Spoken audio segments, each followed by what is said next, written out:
سلامونه احترامات، تاسو ګورئ زما چینل 300 سیکنډ د ثنا اجاز سره، یعنی 300 seconds with ثنا اجاز. نن زموږ سپیشل پروګرام دی او نن ځنې سپیشل پروګرام چې دی دا مونږ په میوند ملالۍ باندې کوو. د میوند ملالۍ د سیکنډ انګلو افغان وار، یعنی د دویم د انګرېز سره چې کوم جګړه وه، د هغې د میوند د جګړې اتله ده او په نړۍ کې هغه د بهادرۍ، د تکړهتوب، د حوصلې، د همت او د ازادۍ سمبول په توګه او د نښې په توګه یادېږي. د میوند ملالۍ ته د افغانانو جوانا فارک هم وایي. جوانا فارک هغه ښځه وه، فرانسیسۍ وه، چې کومې د خپل قام د ازادۍ دپاره د انګرېز سره جنګ کې برخه اخیستې وه او په 1410 کې ونیولې شوه او په 1431 کې بیا په سزا کې مړه کړې شوه. د میوند ملالۍ ویل کېږي چې د میوند د خیګ په کلي کې په 1861 کې وزېږېده او بیا چې کله 1880 کې د میوند غزا کې د جګړه کې ده، نو په هغې کې د هغه وخت د افغان فورس سالاري چې ده هغه غازي ایوب خان چې د افغان امیر شیر علي خان زوی و هغه کوله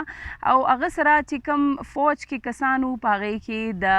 ملالۍ پلار هم و او چې چا سره یې کویدن شوی وه هغه کس هم و. او د هغې سره سره نه صرف د سړو او د ځوانانو بلکې افغان میرمنو هم برخه اخیستې وه چې په هغې کې ملالۍ پخپله هم او د هغې ملګري سردارو هم وه. د پیغلو د میرمنو به هغه وخت چې کوم ټپیان به شو هغې ته مرهم کول، اوبه ورکول او نورې داسې کارونه یې کول په جنګ کې. خو ویل کېږي چې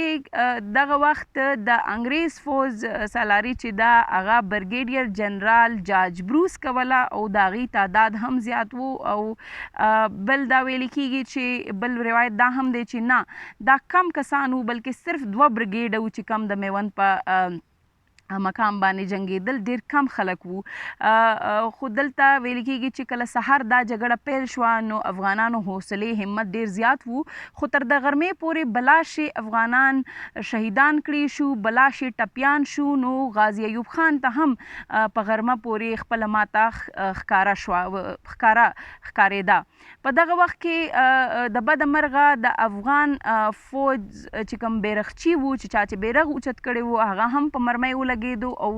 چې کله هغه ځمکې ته راغلی نو د هغه سره بیرغ هم راغه. ویل کېږي چې ملالۍ میوند دکه